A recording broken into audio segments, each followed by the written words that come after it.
Hey, blessings and welcome to today's Law Enforcement Daily Devotional. Today we are in 2 Kings chapter 17, and then we skip over to chapter 18 starting in verse 9, and we read through 37, go to 2 Chronicles chapters 32 verses 1 through 19, and then Isaiah 36.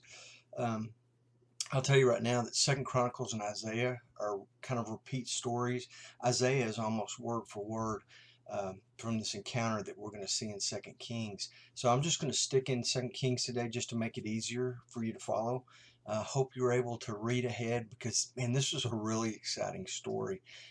This kind of story they make movies about. I mean, just a lot of drama, a lot of really cool things that come out of today's read. So let's hop into it. We're going to see Israel in 2 Kings is taken into captivity. And we've seen things leading up to this. Israel had got to the point where even in chapter 17, verse 7, it said today that Israel feared other gods. Now we have read from Genesis up to this point that God continually says, fear the Lord, fear the Lord, fear the Lord. He wants him to have that reverence for him. And they've seen his mighty acts, but they start to wander and go the ways of all the other people, and they start to fear these other, I say gods. They're not real gods. They're idols and, just false gods. They're not real. But Israel starts to follow them and falls into doing the exact same things all these pagan nations around them are doing, the same kind of worship and the same kind of devotion to images made out of stone or wood or metal or whatever. So God's going to send them into exile. The thing about an exile is a king would take over a country like Israel. He'd pull all the people out and he'll put them in a different country where they have no resources. They're unfamiliar with it. They're scrounging for food, and the last thing that they're thinking of is building a military and rebelling against the king, because they're taken away with basically nothing. They don't have swords, weapons, anything. So they have to rely on this new king for all their provisions, for their protection against marauders and raiders. And then what that king does is when he takes Israel and he puts them in another country that he's taken over, he'll take the people from that country and switch them and put them in Israel. That's an exile. Does it make you think of, wow, that's kind of what God did when he took them out of Egypt, brought them to the desert, and then put them in this new land of Canaan?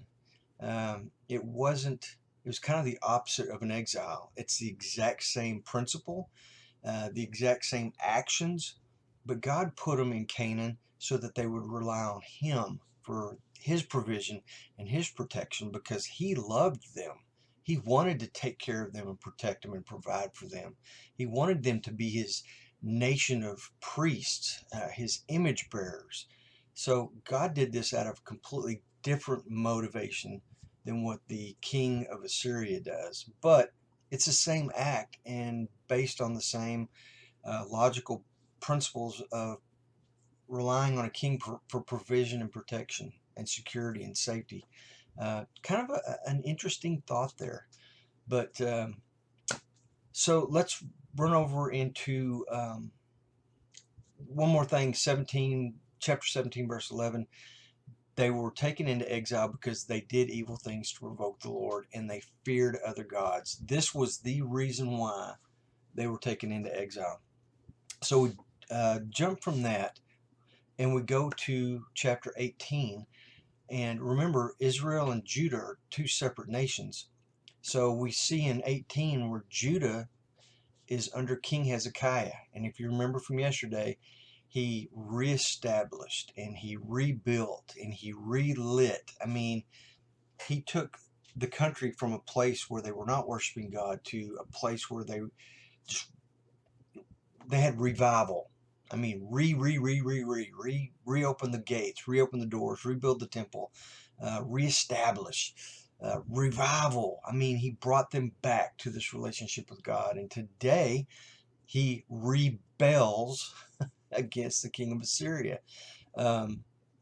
And God is their God. I mean, they have come back to a dependence and a reliance on him, and it will never become so true as when Assyria sends this captain of their army to the walls of Jerusalem, and he tries to convince not the leaders, Hezekiah and his administration, but he tries to convince all the people who are standing on the wall listening, because he speaks to them in their language, and he tells them, hey, none of the gods of any other nations that we've ever destroyed, and we've destroyed a lot, have ever been able to save them.